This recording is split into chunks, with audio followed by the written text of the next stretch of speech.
and thank you भगवान जी भाई for giving me this platform. मुझे एक मौका दिया है कि मैं कुछ कह सकूं, मेरे जो अंदर की बात है मैं, ताकि समाज तक जाए वो बात।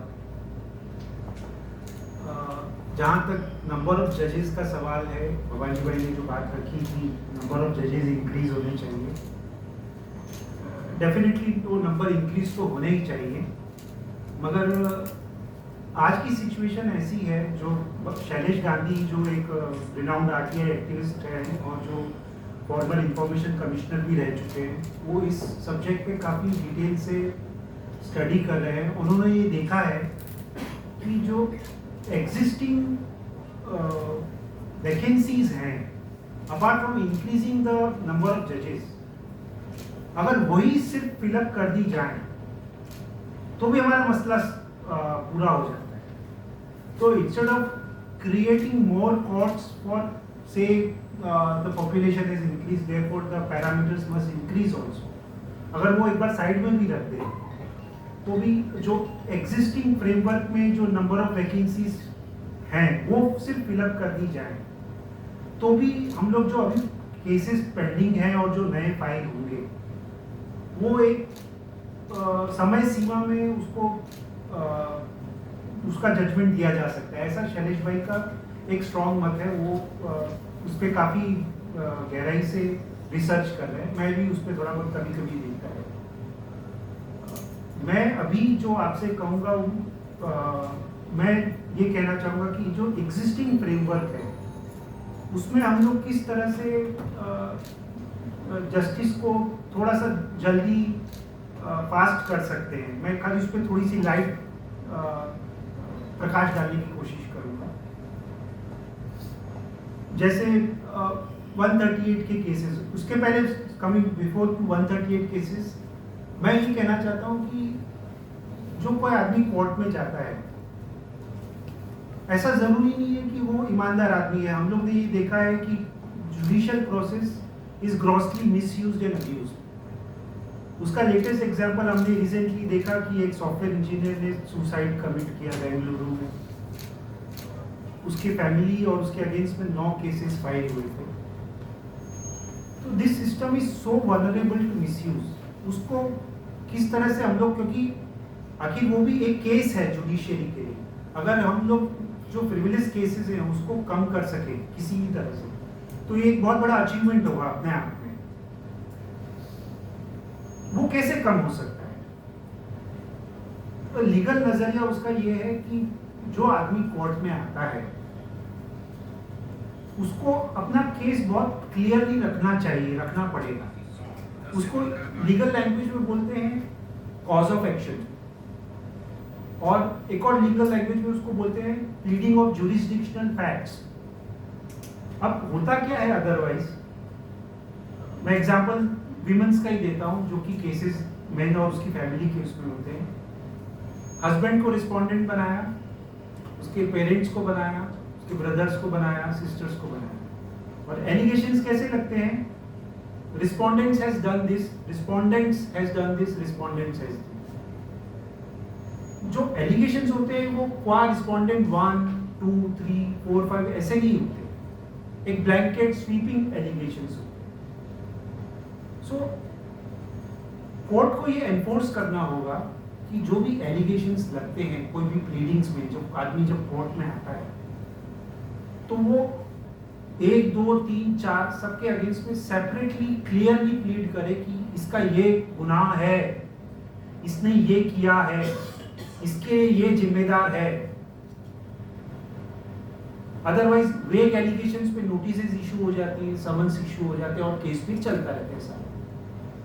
जब कोर्ट ये एनफोर्स करना चालू करेगा कि भाई आपको एकदम क्लियरली लिखना है कि 1 के अगेंस्ट में आपका क्या कहना है, 2 के अगेंस्ट में क्या कहना है, 3 के अगेंस्ट में, जिनको आपने पार्टी बनाया है, ये स्ट्रिक्टली एनफोर्स होना चाहिए। Jurisdictional facts must be clearly unambiguously pleaded. मैं कहता हूँ 50% केसेस तो वहीं खत्म हो जाए। मतलब मैं 15 साल से प्रैक्टिस कर रहा हूँ, मैंने ये नोटिस किया है कि 70 से 80% केसेस तो बोगस फाइल होते हैं कोर्ट्स में। शायद ये फिगर ज़्यादा भी हो सकती है, मगर मेरा नज़रिया ये है कि बोगस केसेस तो रैम्पेंट फाइल। तो सिविल मैटर्स और क्रिमिनल मैटर्स में इसको इंग्रेडिएंट्स ऑफ द ऑफेंस बोलते हैं। तो जब कोर्ट समन्स इश्यू करता है, मैं आपको बेस्ट एग्जांपल देता हूँ 138 मैटर्स का। 138 मैटर्स में क्या होता है, कंपनी अगर अक्यूज्ड है तो उनके डायरेक्टर्स को इनवेरिएबली अक्यूज बना दिया जाता है। मगर लॉ ये है कि being a director, merely a director, he cannot be arraigned as an accused person. He must be involved in the day-to-day affairs of the business, then only he can be arraigned as an accused person. मगर होता क्या है, in many of the cases, I should not generalize, मगर being a director without any elaborating pleadings कि ये director how he is responsible for the day-to-day affairs of the company, he is made an accused person, फिर वो director division में जाता है, high court में जाता है, सुप्रीम कोर्ट जाता है, and this is how the cases grows, frivolous cases. So ये इसको यहाँ रोकना जरूरी है केसेस को, कि भाई यू मस्ट क्लियरली प्लीड कि भाई आपका केस क्या है। ये मिसयूज रुकना बहुत जरूरी है कोर्ट्स में। अब हम लोग, ये तो एक ब्रॉड वो है कि प्लीडिंग्स बहुत क्लियर होना चाहिए, कोर्ट को स्ट्रिक्टली एनफोर्स करना चाहिए कि भाई आप क्लियरली बताइए, या एक स्पेशली टेबल टाइप में पिटिशनर प्लेंटिफ को देना चाहिए कि भाई 1 के अगेंस्ट में ये एलिगेशन, 2 के अगेंस्ट में ये एलिगेशन है, 3 के अगेंस्ट में ये एलिगेशन है, 4 के अगेंस्ट में ये एलिगेशन है, and that must satisfy the ingredient of the offence और requirements of law in civil matters. Domestic violence है तो ये 3-4 कम से कम you must plead so as to court should take cognizance of it or the exercise jurisdiction over the subject matter litigation. Now if we come to genuine cases में in civil matters there are tribunals, consumer courts है, administrative tribunals है, national company law tribunal है, and then civil courts है, district courts जिनको बोलते हैं, बॉम्बे में city civil court बोलते हैं, which is governed by Civil Procedure Code. So, if we specifically talk about commercial disputes, so commercial disputes में एक बहुत अच्छा, ये गवर्नमेंट ने बहुत अच्छा काम किया है, मस्त से मोदी गवर्नमेंट ने 2016 में एक बहुत अच्छा एक्ट आया है, commercial codes act 2016, which has come into force in 2019, that apart. उसमें मैकेनिज्म ये है कि आपने सूट फाइल किया, समन्स सर्विस होते हैं सामने वाले को, और इमीडिएटली अप्लाई कर सकते हैं आप समरी जजमेंट के लिए। You must have a very good case on merits so as to apply for summary judgment. मगर ये मैकेनिज्म है कि immediately you apply for judgment, if the court is satisfied, I believe आपको 1 साल 1.5 साल में डेफिनेटली ऑर्डर मिल जाएगा अगर आपका जेन्युइन केस है और सामने वाले का कोई डिफेंस नहीं है। ऐसा नहीं कि समरी जजमेंट पहले नहीं था, पहले समरी सूट्स थे, अभी भी समरी सूट्स हैं, summary suits but then only confined to money suits. Summary judgment में आप मनी सूट्स के अलावा आपके जो भी रिलीफ्स है कमर्शियल डिस्प्यूट में आप मांग सकते हैं। सो अगर हम लोग बात करें जेन्युइन मैटर्स की, तो ये जेन्युइन मैटर्स इस तरह से क्विकली रिजॉल्व हो सकते हैं कि आप सूट फाइल करिए, इमीडिएटली आप समरी जजमेंट के लिए अप्लाई करिए, and if you are meritoriously even part of the claim can be granted. It's not that the complete, if you have some kind of admissions where there is an admitted liability, so you get that portion of that judgment in your favor, and for rest of the matter can go on in trial. दूसरा, अगर हम लोग एक specifically Ritz की बात करें, writ petitions which are ordinarily lay against the government bodies, state high courts में जो होती है आर्टिकल 226 में, 226 ही ब्रॉडली हम लोग समझते हैं, 227 is generally for challenging orders of the lower courts. So हम लोग वो सब्जेक्ट मैटर थोड़ा डिफरेंट है। अब क्या होता है कि मैंने देखा है या कोर्ट्स ने भी ऑब्जर्व किया है कि यहाँ की अथॉरिटीज, म्यूनिसिपल बॉडीज लीजिए या कोई भी स्टेट अथॉरिटीज लीजिए, many times they don't even respond to the representations made to the authorities.